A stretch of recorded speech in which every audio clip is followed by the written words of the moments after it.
मजेदार गोष्ट ऐकणार आहोत. गोष्टीचे नाव आहे उंदराची टोपी.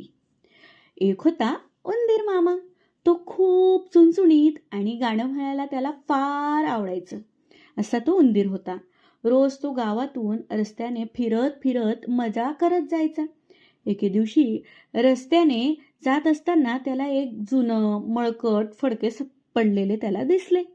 उंदीर मामाने ते फडके उचलले आणि मनात म्हणाला, हे फडके काहीतरी कामाचे आहे. यापासून काहीतरी खास करायला हवं. उंदीर मामा ते फडके घेऊन थेट धोब्याकडे गेला. तो धोब्याला गोड आवाजात म्हणाला, धोबी दादा, माझे फडके नीट स्वच्छ धुवून द्या. धोबी दादाला उंदीर मामाची गोड विनंती फार आवडली. त्याने फडके स्वच्छ धुवून वाळवून दिले. स्वच्छ फडके पाहून उंदीर मामाला एक भन्नाट कल्पना सुचली. तो लगेच ते फडके घेऊन शिंप्याकडे गेला. शिंपी दादा, ओ शिंपी दादा. उंदीर मामा शिंपी दादाला आवाज देऊ लागला, या फडक्यातून मला एक छानशी टोपी शिवून द्या. त्यावर रंगीत गोंडेही लावून द्या. शिंपी दादाने मेहनत घेऊन सुंदर रंगीबिरंगी गोंड्यांची एक छान टोपी शिवून दिली. उंदीर मामा खूप खुश झाला. त्याने ती टोपी डोक्यावर घातली. एक छोटेसे ढोलके घेतले आणि रस्त्यावर ढोल वाजवत गाणं गाऊ लागला. राजाच्या टोपीपेक्षा माझी टोपी छान छान, डुम डुम डुमक डुम डुम डुमक. राजाच्या टोपीपेक्षा माझी टोपी छान छान, डुम डुम डुमक डुम डुम डुमक. उंदीर मामाचं गाणं ऐकून सगळे हसत होते. पण हे गाणं थेट राजाच्या कानावर गेलं.